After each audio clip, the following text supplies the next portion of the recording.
Hello everyone. आज की video में हम जानेंगे फ्रूट ट्रीज़ के प्रोपगेशन के बारे में। प्रोपगेशन क्योंकि एक बहुत बड़ा टॉपिक है तो इसीलिए इसको 3 पार्ट में डिवाइड किया गया है। पहले पार्ट में हम बेसिक 2 मेथड्स के बारे में जानेंगे कि प्रोपगेशन कितने तरह का होता है। देन उसकी टेक्निक्स या मेथड्स के बारे में जानेंगे और फिर उसके बाद में प्रोपगेशन के टाइम पर क्या फिजियोलॉजिकल फैक्टर्स होते हैं जो कि इम्पॉर्टेंट हैं उनके बारे में जानेंगे। तो पहले जानते हैं प्रोपगेशन क्या होता है।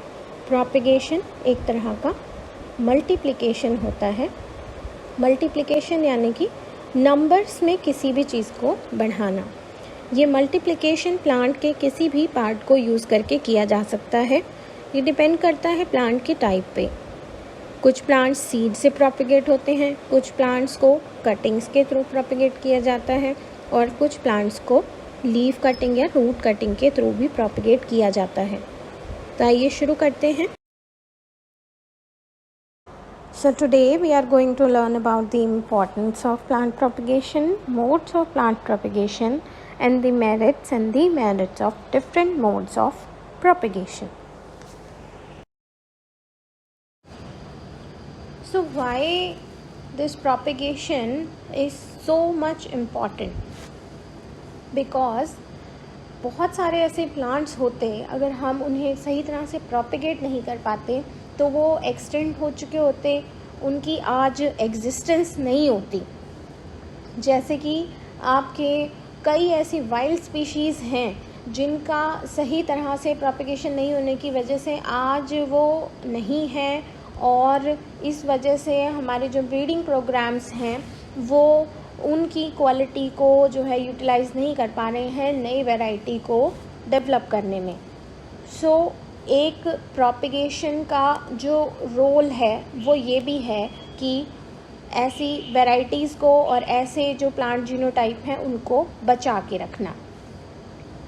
तो जैसा मैंने बताया कि प्रोपगेशन क्या है, एक तरह का मल्टीप्लिकेशन है और इसका जो मेन एम है वो है नंबर्स को इंक्रीज़ करना, ज़्यादा से ज़्यादा प्लांट्स को बनाना। और लेकिन ये जो प्लांट्स बनाना है इनके साथ में ज़रूरी है एक और इम्पॉर्टेंट पॉइंट जो कि है क्वालिटी। आजकल के टाइम में क्वालिटी प्लांटिंग मटेरियल की सबसे ज़्यादा शॉर्टेज है। तो ये इंश्योर करना है कि जो प्लांट्स हम बना रहे हैं उनकी क्वालिटी बिल्कुल वैसी ही हो जैसा कि डिज़ायर्ड है, जो कि हमारी ज़रूरत के हिसाब से है। मुख्य तौर पर 2 तरह के प्रोपगेशन प्रैक्टिसेस होती हैं। एक होती हैं सेक्सुअल प्रोपगेशन और एक होते हैं एसेक्सुअल प्रोपगेशन।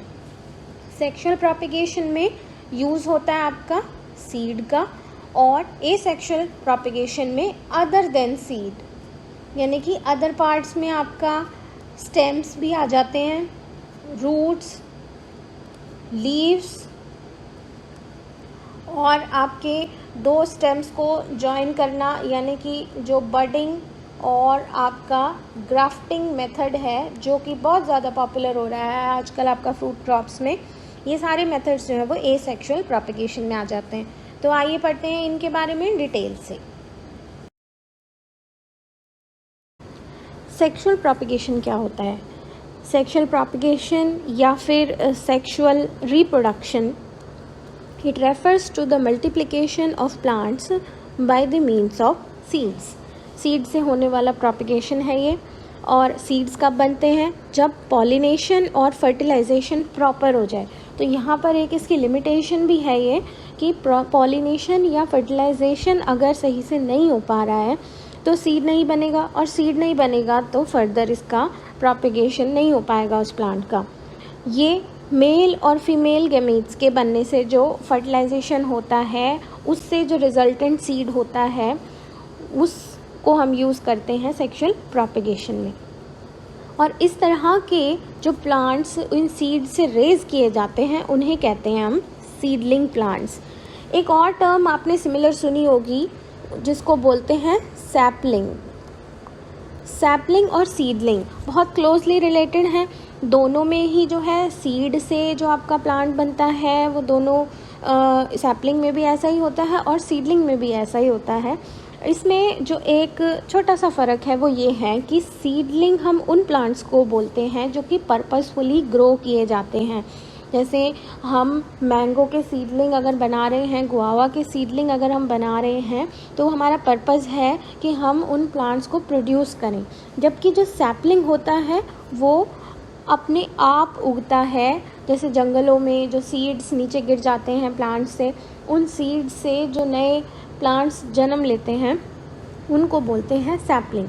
यहाँ पर कोई साइंटिफिक मेथड या टेक्नोलॉजी को फॉलो नहीं किया जाता सैपलिंग बनाने के लिए, वेयर एज सीडलिंग को एक कंट्रोल्ड एनवायरनमेंट में उगाया जाता है।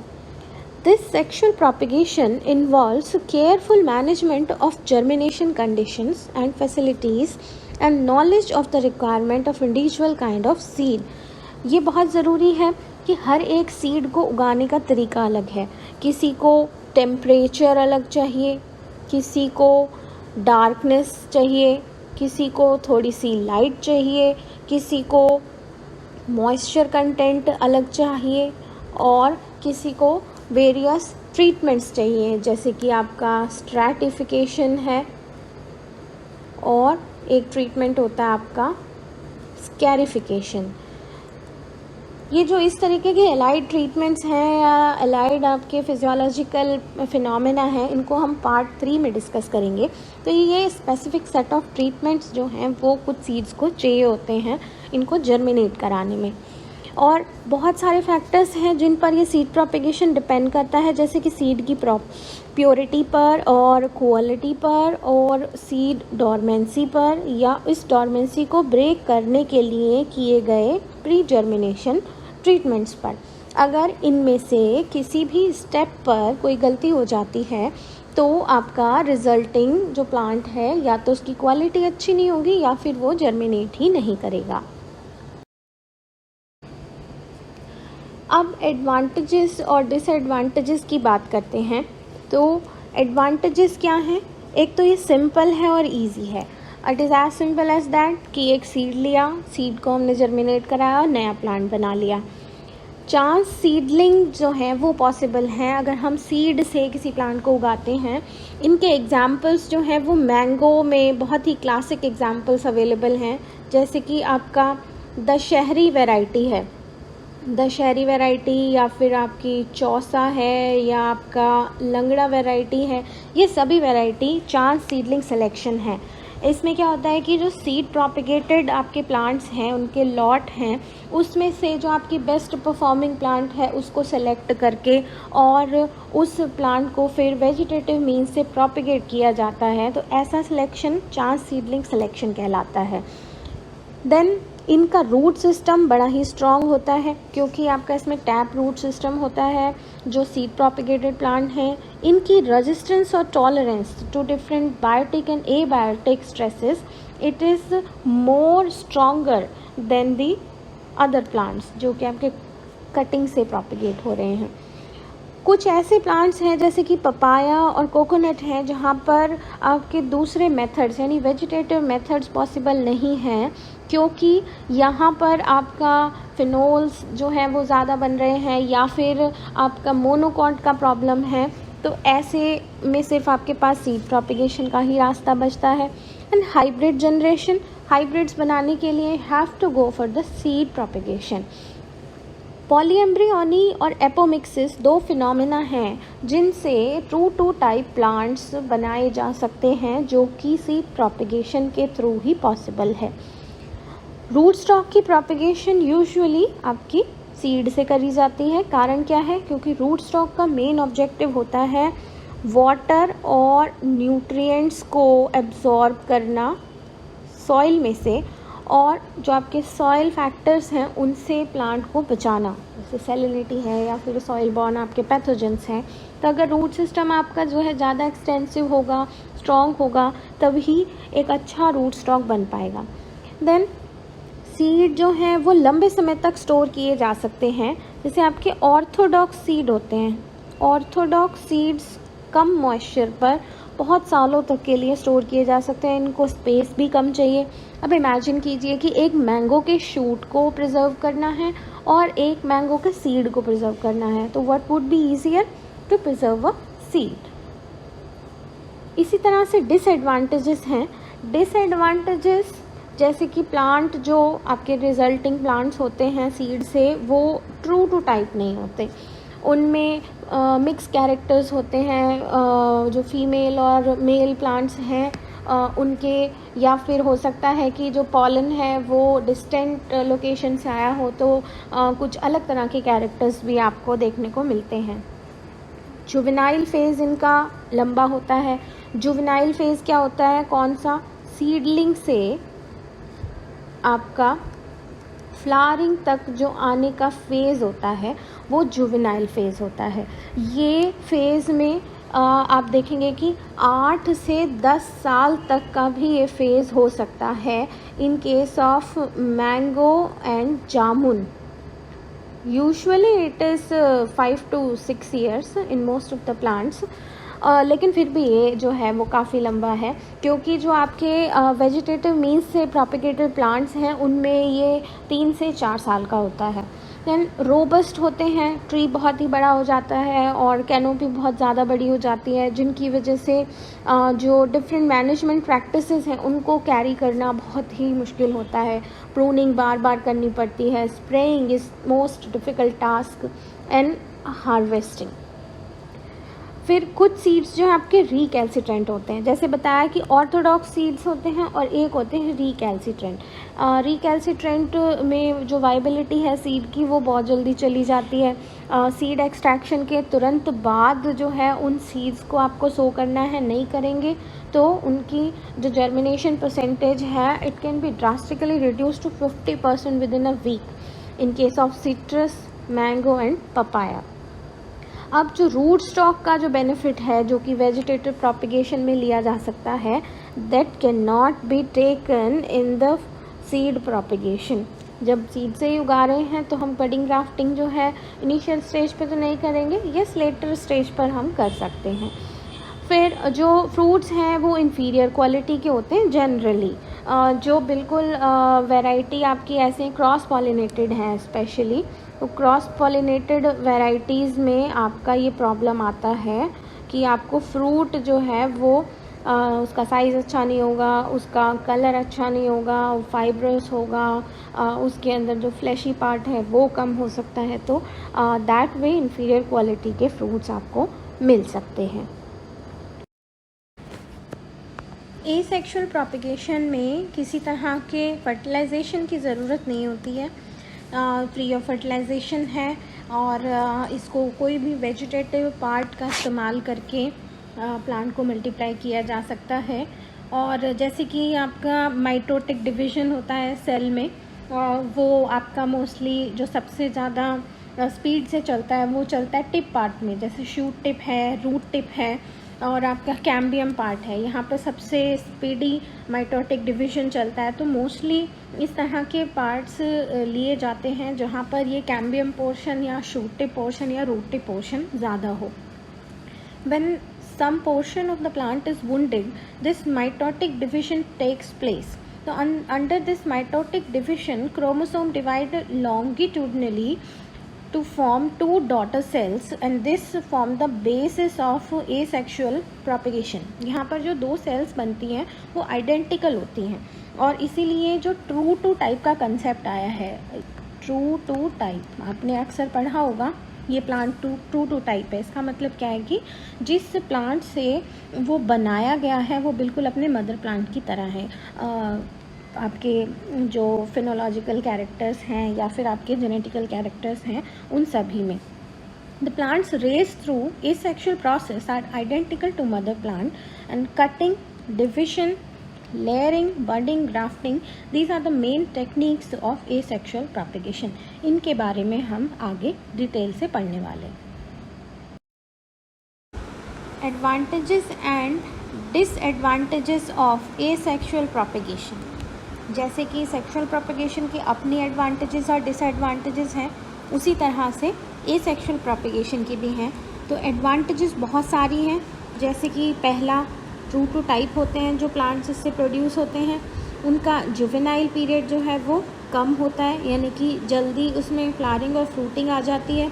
On an average 3 to 4 years जो है वो उसमें फ्रूटिंग आ जाएगी, जबकि सीडलिंग प्लांट्स में जो है ज़्यादा लंबा समय लगता है।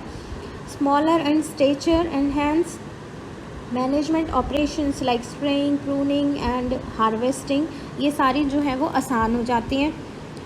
Plants in which seed setting does not take place, यानी कि जैसे पाइनएप्पल और बनाना है जिसमें सीड नहीं बन पाता है, ऐसे प्लांट्स में प्रोपेगेशन का सिर्फ एकमात्र उपाय एसेक्सुअल प्रोपेगेशन ही बचता है। रूट स्टॉक और साइन के बेनिफिट जो हैं वो बडिंग और ग्राफ्टिंग के थ्रू इसमें एक्सप्लॉइट किए जा सकते हैं। और जैसे अगर कोई प्लांट डैमेज हो गया है, उसकी रिपेयर करनी है, तो ब्रिज ग्राफ्टिंग जैसे मेथड्स यूज़ करके इस प्लांट की रिपेयरिंग की जा सकती है। ब्रिज ग्राफ्टिंग के बारे में हम नेक्स्ट लेक्चर में पढ़ेंगे। नॉन प्रोडक्टिव कोई लोकल वैरायटी है, प्लांट बहुत ही हेल्दी है, रूट सिस्टम बहुत अच्छा है, बट उस पर जो क्वालिटी ऑफ फ्रूट है वो अच्छा नहीं आ रहा, तो बडिंग या ग्राफ्टिंग करके आप उसमें दूसरी वैरायटीज़ को लगा सकते हैं ताकि उस प्लांट को पूरी तरीके से प्रोडक्टिव बनाया जा सके। और बहुत सारी वैरायटीज़ को टॉप वर्किंग के थ्रू जो है वो आप एक ही प्लांट पे लगा सकते हो। देन डिसएडवांटेजेस बहुत कम हैं। जैसे एक तो जो इससे प्रोपिगेटेड प्लांट होंगे उनका लाइफ स्पैन थोड़ा कम होता है। कारण क्या है कि जो उनका रूट सिस्टम है वो थोड़ा सा वीक होता है as compare to the seedling plant, और जैसा कि बताया कि प्लांट की इतना रोबस्ट नहीं हो पाता, ग्रोथ नहीं ले पाता, तो इन सब चीज़ों से उसके लाइफ स्पैन पे फ़र्क पड़ता है। लेकिन आमतौर पे अगर हम फील्ड सिचुएशन में जाके देखें, फार्मर फील्ड पे, तो एक पेड़ की जो एक एवरेज प्रोडक्टिव एज है वो 10 से 12 साल तक ही होती है। 12 साल मैक्सिमम है, इसके बाद में उसमें बीमारियां लगने लगती हैं, इन्फेस्टेशन बहुत ज़्यादा हो जाता है, तो यूजुअली लोग उसको उखाड़ ही देते हैं। तो एनीवे अगर 12 साल से ऊपर नहीं भी जा रही है एज, तो ये कोई बहुत बड़ा इशू नहीं है। देन डाइवर्सिटी को रिस्ट्रिक्ट करता है। यस, ये डाइवर्सिटी पॉइंट ऑफ व्यू से बहुत ही इम्पॉर्टेंट एक चीज़ है कि जब हम सीड से प्रोपिगेट करते हैं तो वेरिएबिलिटी मिलती है। नए हर बार पॉसिबिलिटी है कि नया कोई तरह का वेरिएंट हमारे पास में आ सकता है, जो कि एसेक्सुअल प्रोपिगेशन में नहीं होती, क्योंकि इसमें ट्रू टू टाइप है। अगर इसी को हम लगातार कंटिन्यू करते रहेंगे तो एक ही वैरायटी साल दर साल तक जो है वो ही चलती रहेगी, उसमें कोई नया वेरिएशन तब तक नहीं होगा जब तक कोई बर्ड स्पॉट म्यूटेशन ना आ जाए उसमें। Then sometime this asexual propagation they disseminates diseases. तो जैसा कि ट्रिस्टेजा वायरस है सिट्रस में, ये डिसेमिनेट कैसे करता है, क्योंकि ट्रिस्टेजा वायरस जो है वो टूल्स के थ्रू ट्रांसमिट होता है। जो हमारे बडिंग नाइफ या ग्राफ्टिंग नाइफ होते हैं या प्रूनिंग के लिए जो शेयर्स यूज़ होते हैं, उनमें इन्फेक्शन की वजह से ये दूसरे आपके नए स्टॉक में भी आ जाता है। Then it requires technical skills होने ज़रूरी हैं। इसके लिए विशेष प्रकार के कोर्सेज होते हैं जो बडिंग ग्राफ्टिंग सिखाने के लिए करे जाते हैं। आपको हार्मोन्स कितना देना है रूटिंग के लिए ये पता होना चाहिए, तो एक टेक्निकल स्किल रिक्वायर्ड है हायर लेवल का। ऑल्दो सीड प्रोपिगेशन में भी रिक्वायरमेंट होती है, बट यहाँ पर आपको ज़्यादा टेक्निकल स्किल्स चाहिए। ओके, तो मेथड ऑफ प्रोपिगेशन, जैसा कि हमने जाना कि 2 टेक्निक्स हैं, एक तो आपकी एसेक्सुअल है और एक सेक्सुअल मेथड्स हैं। तो हम सबसे पहले एसेक्सुअल यानी कि वेजिटेटिव मेथड्स कौन कौन से होते हैं उनको पढ़ेंगे। तो एक ही मेथड क्योंकि सभी तरह की क्रॉप्स में एप्लीकेबल नहीं हो सकता, कोई क्रॉप के लिए कटिंग बेस्ट है, कोई क्रॉप के लिए ग्राफ्टिंग बेस्ट है, कोई क्रॉप के लिए आपकी रूट कटिंग बेस्ट है या लेयरिंग बेस्ट है। तो अलग अलग क्रॉप के लिए हर एक मेथड को स्टैंडर्डाइज़ किया है, जिससे कम समय में ज़्यादा से ज़्यादा क्वालिटी प्लांट्स प्रोड्यूस किए जा सकें। फॉर एग्ज़ाम्पल मैंगो जो है, मैंगो में साइड वीनियर ग्राफ्टिंग सक्सेसफुल है नॉर्थ इंडिया में। वहीं अगर कोंकण रीजन ऑफ महाराष्ट्र की बात करी जाए तो एपिकोटाइल ग्राफ्टिंग या स्टोन ग्राफ्टिंग ज़्यादा सक्सेसफुल है, probably due to the weather conditions. तो इसीलिए डिफरेंट मेथड्स यूज़ किए जाते हैं, जो कि हैं एपोमेक्टिक सीडलिंग्स। एपोमेक्टिक सीडलिंग्स जो है वो सीड से ही आपका निकलता है, लेकिन ये ट्रू टू टाइप होता है, ये आपका वेरिएबल नहीं होता। और मैंगो में और सिट्रस में इस तरह के सीडलिंग्स जो हैं वो पाए जाते हैं। देन कटिंग और लेयरिंग। कटिंग और लेयरिंग जो है वो अपने ही रूट सिस्टम को इस्तेमाल करके, यानी कि इसमें अगर कोई ए प्लांट है तो इसमें रूट सिस्टम भी ए प्लांट का होगा और शूट सिस्टम भी ए प्लांट का होगा। जबकि आपका जो बडिंग और ग्राफ्टिंग है वहाँ पे आपका रूट सिस्टम ए प्लांट बनाएगा, तो जो शूट सिस्टम है वो बी प्लांट बनाता है, यानी सायन जो है वो दूसरे प्लांट से आएगा और रूट स्टॉक आपका वो दूसरी वैरायटी से आएगा। Then propagation by specialised vegetative structures, जैसे कि bulbs, tubers, rhizomes, corms, suckers, runners, bulbils, slips and crowns, ये सारे जो है वेजिटेटिव स्ट्रक्चर्स हैं और इनको ही मल्टीप्लिकेशन के लिए यूज़ में लाया जाता है। जैसे आपके स्लिप्स एंड क्राउन्स हैं, स्लिप्स एंड क्राउन्स आपके यूज़ होते हैं पाइन एप्पल में। और जो सकर्स हैं, सकर्स या फिर इनको ऑफ शूट्स भी कहा जाता है कुछ प्लांट्स में, ये आपके डेट पाम में वाइडली यूज़ होता है। डेट पाम जो है वो ऑफ शूट से प्रोपिगेट किया जाता है। Then comes the micro propagation, ये लेटेस्ट टेक्नोलॉजी है। इसमें प्लांट का बहुत ही छोटा पार्ट यानी माइक्रो पार्ट, जिसको एक्स प्लांट भी कहते हैं, एक्स प्लांट को यूज़ करके इसमें बहुत सारे प्लांट्स बनाए जा सकते हैं। और मास प्रोपिगेशन के लिए ये मेथड यूज़ किया जाता है मेजरली जो हर्बेशियस प्लांट्स हैं, जैसे कि आपका for example banana and strawberry. Banana और स्ट्रॉबेरी में ये आपका जो मेथड है वो बहुत ही सक्सेसफुल हुआ है और कमर्शियली यूज़ भी किया जा रहा है। तो उन प्लांट्स में आपका माइक्रो प्रोपिगेशन किया जा सकता है। So we have cuttings here. Cuttings जो हैं सीड के बाद में अगर कोई सबसे पुराना मेथड है तो वो कटिंग्स है, और आज भी बहुत सारी क्रॉप्स में कटिंग्स से ही प्रोपिगेशन होता है। इजी है और कटिंग्स की अवेलेबिलिटी जो है वो आसानी से हो जाती है, रिक्वायर्स लेस स्किल्स, और कटिंग्स जो होती हैं वो हार्डी भी होती हैं, तो इनके डैमेज होने की चांसेस जो हैं वो कम होते हैं। और मेनली ये ऑर्नामेंटल जो प्लांट्स हैं उनको ये प्रोपिगेट करने के काम में आती हैं। ये कटिंग्स जो होती हैं इनको प्रोटेक्टेड स्ट्रक्चर्स में रखा जाता है, शेडी एरियाज़ में, और जैसे कि जो ग्रीन हाउसेस होते हैं, ग्रीन नेट हाउसेस होते हैं, उनके अंदर रखकर इनको कटिंग्स को तैयार किया जाता है। और ऐसे फ्रूट प्लांट्स जिनमें कटिंग से प्रोपिगेशन होता है वो है fig, pomegranate, grapes, plums, peaches and kiwi fruit.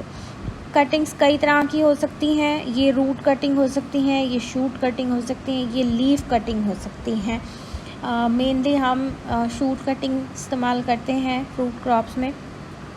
Advantages क्या है कि एक तो इसमें बहुत सारे नए प्लांट्स को कम जगह में तैयार किया जा सकता है, और इनएक्सपेंसिव तरीका है, रैपिड है, सिंपल है, बहुत ज़्यादा स्पेशल टेक्निक्स की इसमें ज़रूरत नहीं होती जैसे बडिंग ग्राफ्टिंग में या माइक्रो प्रोपेगेशन में चाहिए होती हैं। कोई ग्राफ्ट इनकम्पैटिबिलिटी नहीं है क्योंकि हम ए और बी प्लांट को मिला ही नहीं रहे हैं। देन इसमें कोई भी पुअर ग्राफ्ट यूनियन के चांसेस नहीं रहते, कोई वेरिएशन नहीं होता है, वेजिटेटिव मेथड है प्रोपेगेशन का, तो इसीलिए कोई भी वेरिएबिलिटी इसके अंदर नहीं होती। डिसएडवांटेजेस क्या हैं? एक तो रूट स्टॉक की एडवांटेज नहीं ली जा सकती, जैसे ड्वार्फिज्म या फिर किसी डिजीज़ या ड्रॉट के रेजिस्टेंस के लिए। देन जो प्लांट्स कटिंग से तैयार किए जाते हैं उनकी लॉन्जिविटी जो है यानी कि उनका लाइफ स्पैन जो है वो कंपैरेटिवली कम होता है, और वो डिजीज़ और इंसेक्ट पेस्ट के लिए भी कम रेजिस्टेंस होती हैं। और इन प्लांट्स को एकदम से जब आप ओपन एनवायरनमेंट में लेके जाते हो तो फिर इन प्लांट्स के सर्वाइवल में भी थोड़ी सी प्रॉब्लम आ सकती है। इन कुछ डिसएडवांटेजेस को अगर हम छोड़ दें तो कटिंग्स बहुत ही अच्छा मेथड है प्लांट को प्रोपेगेट करने का। टाइप्स ऑफ कटिंग्स, जैसे कि हमने डिस्कस किया कि कटिंग के कितने प्रकार हो सकते हैं, स्टेम कटिंग होती हैं, लीफ कटिंग होती हैं, रूट कटिंग्स होती हैं।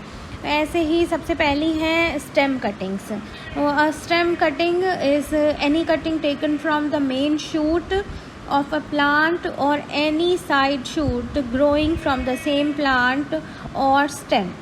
The shoot which is high in carbohydrate content is usually better to choose, क्योंकि ये क्या है, ये बहुत अच्छा रूट करेगा।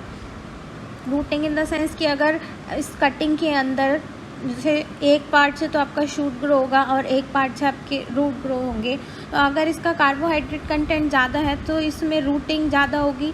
अगर आप इसमें IBA या दूसरे हार्मोन्स का ट्रीटमेंट करते हैं तो वो हार्मोन्स भी बहुत ज़्यादा इफ़ेक्टिव होंगे।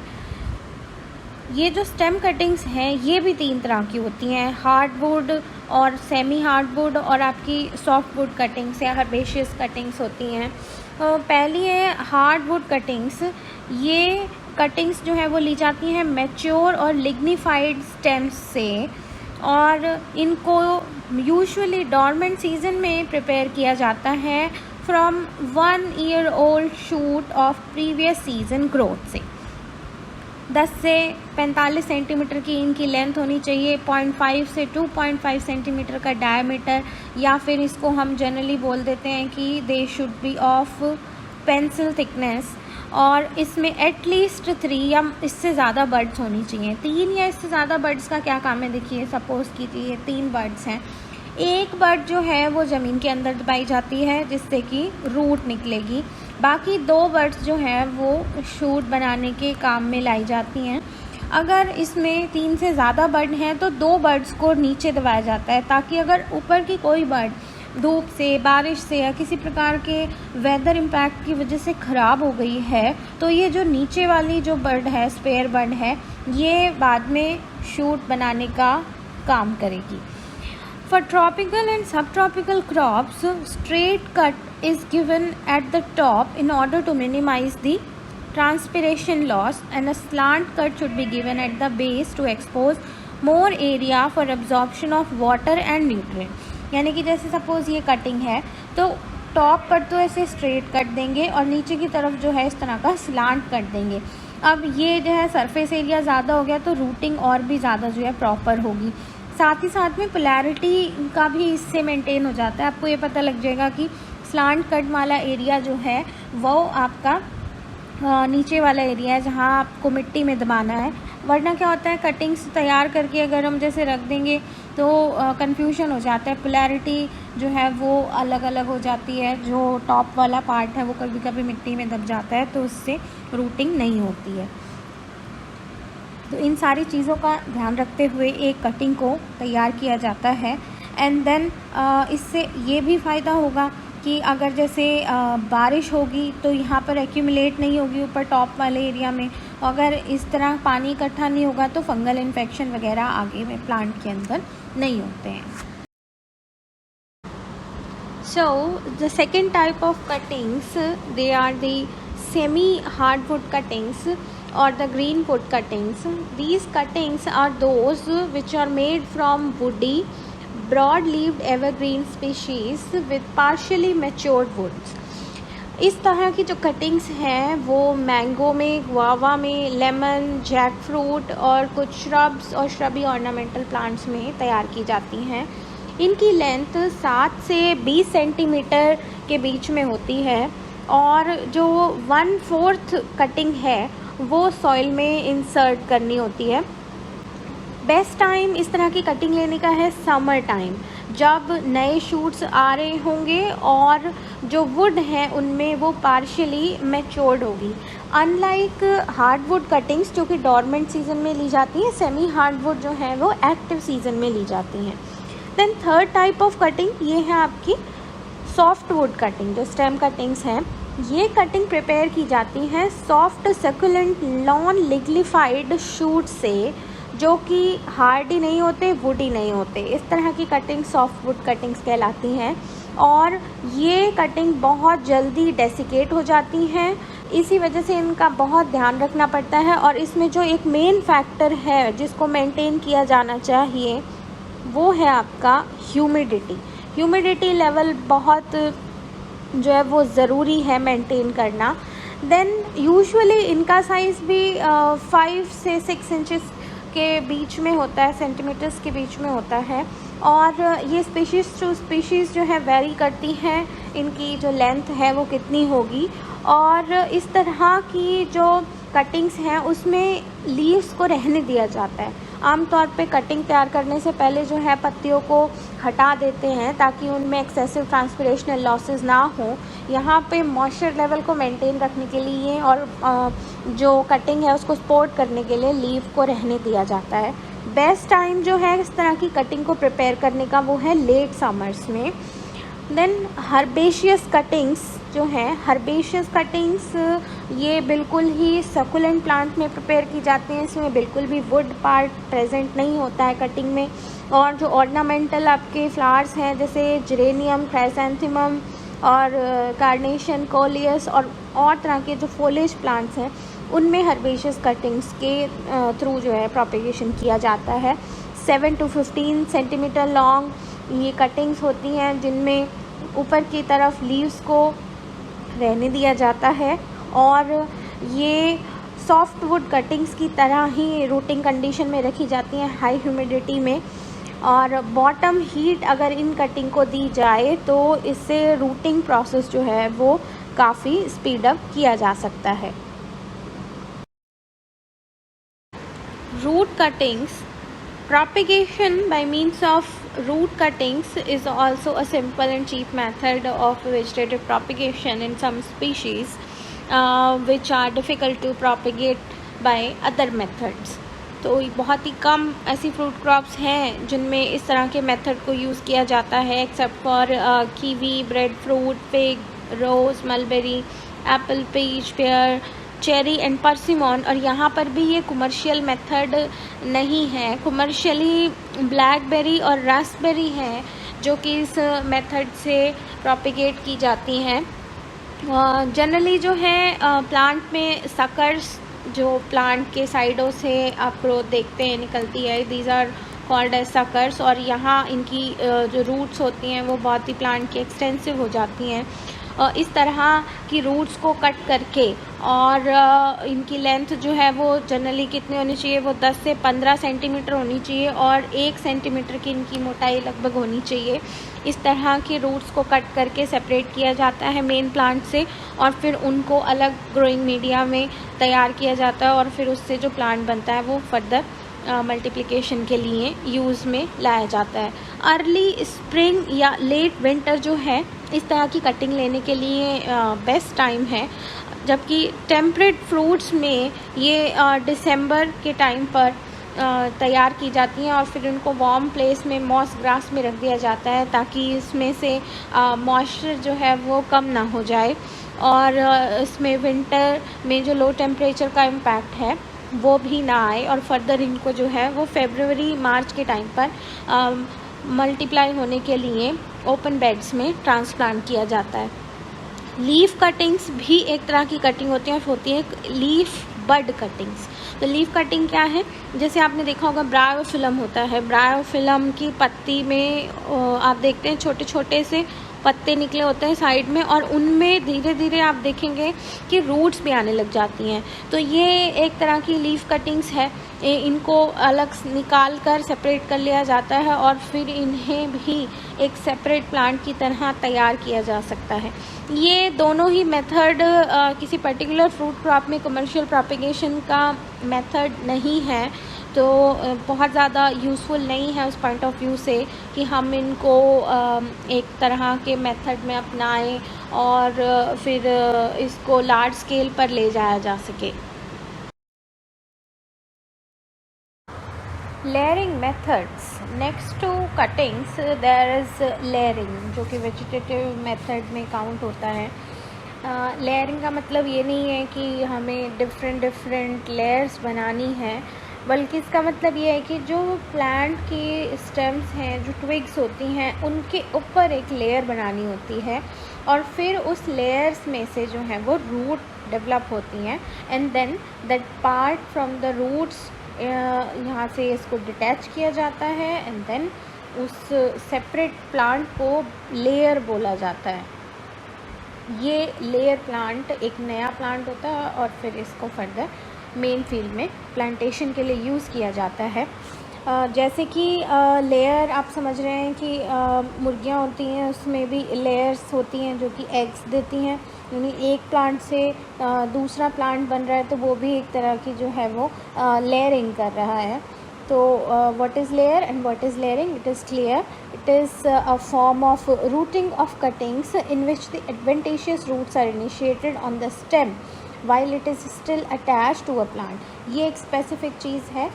जैसे वेजिटेटिव में भी दो तरह के मेथड्स होते हैं, एक तो उनका ओन रूट सिस्टम होता है और एक अलग रूट सिस्टम होता है। और ओन रूट सिस्टम में लेयरिंग मेथड ऐसा मेथड है जिसमें तब तक प्लांट को डिटैच नहीं किया जाता जब तक कि उसमें सेपरेट रूट फॉर्मेशन ना हो जाए। इससे एक चीज़ का बेनिफिट रहता है कि अगर सपोज़ प्लांट में रूटिंग नहीं हो पा रही है तो जो ट्विग लेयर बनाने के लिए इस्तेमाल की गई है वो डैमेज नहीं होती है, क्योंकि वो स्टिल अपने एग्जिस्टिंग रूट सिस्टम पर अटैच्ड है। तो ये एक बेनिफिट है। Then in general, better rooting in the layers can be obtained by ringing or wounding or etiolation or by using of root hormones like IBA और NAA, और उन्हें favourable condition देने पर ये रूटिंग और भी अच्छी हो जाती है। किस तरह से ये लेयरिंग जो है वो एडवांटेजेस भी हैं और डिसएडवांटेजेस भी है। वो कौन कौन सी एडवांटेजेस हैं? पहला कि कुछ स्पीशीज़ में तो ये बहुत ही ज़्यादा इफ़ेक्टिव है लेयरिंग मेथड, जहाँ पर कटिंग से रूटिंग होना बहुत ही मुश्किल है और जहाँ पर सीड प्रोपिगेशन भी मुश्किल है। जैसे कि आपका लीची जो है, लीची कमर्शियली इस मेथड से आपकी प्रोपिगेट की जाती है। फिलबर्ड्स, कुमक्वाट में भी इस मेथड को यूज़ किया जाता है। नेचुरल मेथड है कुछ प्लांट स्पीशीज़ में, जैसे कि ब्लैकबेरीज़ एंड रेस्पबेरीज़ हैं। इसमें प्लांट्स की जो टहनियाँ होती हैं वो रूट के टच में, सॉइल के टच में आके रूटिंग कर देती हैं और वहाँ से एक नया प्लांट ग्रो होने लगता है, जिनको सेपरेट करके फर्दर फिर मल्टीप्लाई किया जा सकता है। और it does not require precise control on water, relative humidity और टेम्परेचर, जैसे कि दूसरे मेथड्स में रिक्वायर्ड है। जैसे जो कटिंग्स हैं वहाँ पर एक सर्टेन लेवल ऑफ ह्यूमिडिटी होना चाहिए। लेयरिंग करने में बहुत आसान है, जैसे कि प्लांट आपका नेचुरल कंडीशन में ग्रो हो रहा है उसको उसी इन्वायरमेंट में ही तैयार किया जा सकता है। It is easy to perform और कोई विशेष इंफ्रास्ट्रक्चर की भी ज़रूरत नहीं होती है। डिसएडवांटेजेस क्या हैं? एक तो कॉस्टलियर है, एक प्लांट से कम प्लांट ही बनाए जा सकते हैं। अब इमेजिन कीजिए कि एक प्लांट में ऐसे कितने ब्रांचेस होंगे जिनको मिट्टी में दबाया जा सकता है। एक से आपके 10 लेयर हार्डली तैयार किए जा सकते हैं एक प्लांट से। तो limited number of plants can be produced and plant produce through layering they have a very small and brittle roots, क्योंकि जो ट्विग्स हैं जिनको लेयरिंग के लिए यूज़ किया जाता है वो जनरली क्या होती हैं, वो टिप पोर्शन वाली होती हैं। टिप पोर्शन में क्या होता है, कार्बोहाइड्रेट कम होता है, थिकनेस कम होती है आपकी स्टेम की, तो उसमें इसी वजह से जो रूटिंग है वो एडवेंटेशियस तो होती ही है कटिंग की तरह, लेकिन वो भी वीक होती है। दैन मोर्टेलिटी रेट जो है वो पर्टिकुलरली हायर होता है एयर लेयरिंग के केस में। एयर लेयरिंग के केस में जैसे कि लीची में जो है एयर लेयरिंग की जाती है, यानी कि उसे सॉइल में नीचे की तरफ नहीं लाया जाता ट्विग को, उसको हवा में ही यहाँ पर बना दिया जाता है एक पैच सा, और इन जब लेयर्स को काट के अलग किया जाता है क्योंकि वो सॉइल के कांटेक्ट में नहीं होती हैं, तो वो जब मेन सॉइल में जाती हैं तो वहाँ पर उन अडेप्टेबिलिटी की प्रॉब्लम आ जाती है कभी कभी। तो ये कुछ डिसएडवांटेजेस हैं जो कि लेयरिंग टेक्निक्स में पाई जाती हैं। Now the simple layering is a type of layering. जैसे कि कटिंग्स में आपने देखा कि बहुत सारे टाइप्स होते हैं, उसी तरीके से जो है सिंपल लेयरिंग भी लेयरिंग का एक टाइप है। इसमें बहुत ज़्यादा जो है बेंडिंग नहीं होती है, और एक बार बेंडिंग करने से एक ही प्लांट को प्रोड्यूस किया जा सकता है। तो इसमें क्या होता है कि कोई भी आप डोरमेंट शूट जो बिल्कुल एक्टिव सीज़न के ग्रोथ में ना हो, उस शूट को आपने बेंड करना है और एक जगह से मिट्टी में दबाना है। उसकी टिप से 15 से 20 सेंटीमीटर वाला पार्ट छोड़ते हुए, यानी कि जो ये पार्ट है 15 से 20 सेंटीमीटर को छोड़ के फिर उसके बाद में यहाँ आपको मिट्टी में दबाना है, और इस जहाँ से आप मिट्टी में दबाएंगे वहाँ से आपकी जो है वो रूटिंग स्टार्ट होगी। तो आप देख पा रहे सिंपल लेयरिंग में क्या किया है कि प्लांट को एक यू शेप में मोड़ दिया है और एक जगह से माउंट बना दिया है छोटा सा मिट्टी का, और इसको जो है पेगिंग डाउन भी कहते हैं इस प्रोसेस को। जब यहाँ से रूट आ जाएंगी और तो फिर इस जगह से यहाँ से इसको कट करके ये नया प्लांट आपका तैयार हो जाएगा, और इसको कहीं भी आगे मेन फील्ड में जो है ट्रांसप्लांटिंग के लिए इस्तेमाल किया जा सकता है। तो ये बहुत ही, जैसे कि प्रोसेस से पता लग रहा है कि सिंपल है, hence the name came simple layering.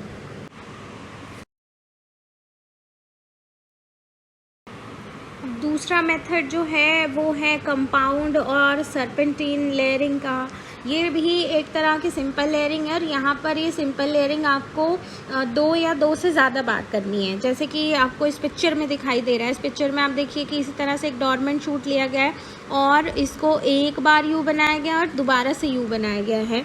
तो 2 जगह से या 3 जगह से, depending upon the length and the flexibility of the branch you have selected, compound layering या सर्पेंटीन लेयरिंग जो है वो की जाती है। सर्पेंटीन, ये जैसे आप देख रहे हैं सर्पेंटीन मूवमेंट हो रहा है ब्रांच का इसमें। तो इसमें लिमिटेशन क्या है कि जो ब्रांच है वो फ्लेक्सिबल होनी चाहिए, उसकी लेंथ इतनी हो कि आप उसे 2 से ज़्यादा बार जो है मिट्टी में दबा पाएँ।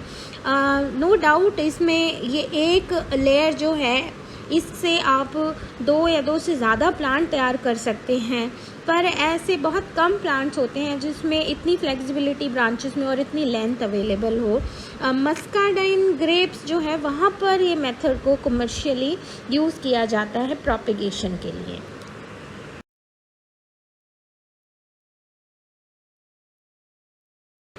Then third type of layering is the continuous और द ट्रेंच लेयरिंग। यहाँ पर क्या है, ट्रेंच लेयरिंग है तो डेफिनेटली ट्रेंचेस बनाए जाते हैं, और उन ट्रेंचेस में ब्रांच को दबाया जाता है मिट्टी के अंदर, और फिर अलग अलग पॉइंट्स से, जैसे पॉइंट्स हैं इनसे कट किया जाता है, जिससे कि आपके ये नए प्लांट्स तैयार हो जाते हैं। जैसे कि ये जो मेथड है वो यूज़ किया जाता है एप्पल के विगरस रूट स्टॉक्स में, जैसे आपका M16 है, M25 है वॉलनट में, और परमानेंट रोज़ जहाँ पर आपको बनानी है। जैसे आप एक ट्रेंच बना दिया है, suppose this is a trench, और यहाँ पर आपने 45 डिग्रीज पर जो है वो मदर प्लांट को प्लांट कर दिया। अब इससे जो शूट बनेगा तो आपने इसको यहाँ पर ऐसे दबा दिया, तो अब आप देख रहे हैं यहाँ 1 2 3 4 जो ये प्लांट बनेंगे वो परमानेंट नेचर के हो सकते हैं। आप यहाँ से कट कर दीजिए और फिर इन प्लांट्स को ऐसे ही रहने दीजिए ट्रेंचेस में जो लगे हैं। तो ये एक तरह की सर्पेंटाइन लेयरिंग ही है, एक्सेप्ट देयर आर ट्रेंचेस। और ये रूट स्टॉक को मल्टीप्लाई करने में सबसे ज़्यादा यूज़ होने वाला मेथड है, एंड देयर ही यंग शूट्स जो आपके मदर प्लांट से अराइज होते हैं उनको लेयर्स में कन्वर्ट किया जाता है। तो इसके लिए क्या है, आपका विग्रस होना बहुत ज़रूरी है उस प्लांट को जिसको आप कॉन्टिन्यूस लेयरिंग के लिए सेलेक्ट करेंगे।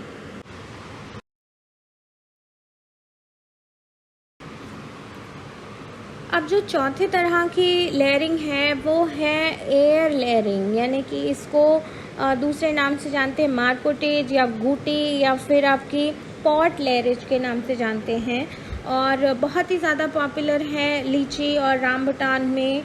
और इसमें क्या होता है कि पैगिंग तो यहाँ भी की जाती है, लेकिन ये पैगिंग जो है वो हवा में की जा रही है, ना कि सॉइल के अंदर, जो आपका सॉइल सरफेस है उसके अंदर। तो इसीलिए इसको एयर लेयरिंग कहा जाता है। This is one of the ancient method of propagating number of plants in China. इसलिए जो ये गुटी और मार्कोटेज नाम है ये वहाँ से आए हैं। और गुआवा में, मैंगो में, लॉन्गान में, पर्सियन लाइम में भी इसको फॉलो किया जाता है। These air layers are made in the spring or the summer season on the stem of previous season's growth। यहाँ भी प्रीवियस सीज़न की ग्रोथ इसलिए ली जाती है क्योंकि वहाँ कार्बोहाइड्रेट रिच सेक्शन बन जाता है। And then the presence of active leaves on the layered shoot speeds the root formation. तो यहाँ आपको कटिंग्स की तरह पत्तियों को हटाना नहीं है। और इसमें करते क्या है कि 5 सेंटीमीटर लॉन्ग का जो सेंटर है आपका, जैसे आपने suppose this branch has been selected और इस ब्रांच पे आपने क्या किया, ये जो 5 सेंटीमीटर की जो लेंथ है इसका आपने बार्क को रिमूव कर दिया। और बार्क को रिमूव करने के बाद में इसको आपने मिट्टी से कवर किया जो कि एनरिच्ड है न्यूट्रिएंट में, और उसके ऊपर मॉस लगाया और फिर इसको ऊपर से बांध दिया पॉलीथीन का यूज़ करते हुए। लेयरिंग में आपकी ये रूटिंग फास्ट हो जाए इसलिए आप IBA के पेस्ट को भी यूज़ कर सकते हैं। आपने जो इसमें से बार्क आप निकालेंगे वहाँ पर आप IBA का पहले पेस्ट लगा दें ताकि रूटिंग जो है वो जल्दी हो जाए। और फिर जो ये पूरी तरीके से जैसे ये बांधा हुआ है इस तरीके से कवर हो जाता है तो एक इटियोलेशन का इफ़ेक्ट भी जाता है, जहाँ पर आपका जैसे डार्कनेस हो जाएगी तो वहाँ रूटिंग जो है और भी ज़्यादा इन्हांस हो जाती है। तो इस तरीके से आपका एक लेयर गुटी जो है एयर लेयर तैयार होता है। और जब इसमें रूटिंग आ जाए फिर इसको प्रॉपरली कट किया जाता है, सेपरेट कर लिया जाता है मदर प्लांट से, और इसको फिर मेन फील्ड में ट्रांसफ़र कर दिया जाता है। अगली तरह की हमारी लेयरिंग है माउंड लेयरिंग या स्टूल लेयरिंग या स्टूलिंग भी इसको बोलते हैं। इस तरह की जो लेयरिंग है वो एप्पल, पियर, क्वींस, करंट्स और गूसबेरी और दूसरे फ्रूट क्रॉप में यूज़ की जाती है। इसका यूज़ गुआवा में भी बहुत जगह पर किया जाता है। ये जो स्टूलिंग टर्म दी गई है माउंड लेयरिंग को वो पहली बार दी थी लिंच ने 1942 में।